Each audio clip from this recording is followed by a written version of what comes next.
When you need to include self-reflection exercises in a learning course to help your learners relate to and apply the learning content, you can have artificial intelligence do the work for you. In the example here, we have a storyboard about personal finance, and we want to come up with some self-reflection questions for the learners. First, we'll create a new slide. Then click to open the copilot and type the instructions. For example, write 5 self-reflection questions within the context of slides 1 to 3. The copilot will write the questions for you.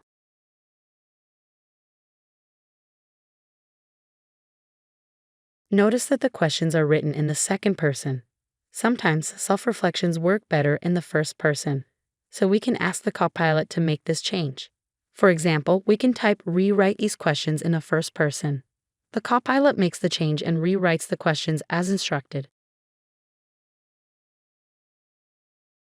It might also be a good idea to place each self-reflection on a separate slide.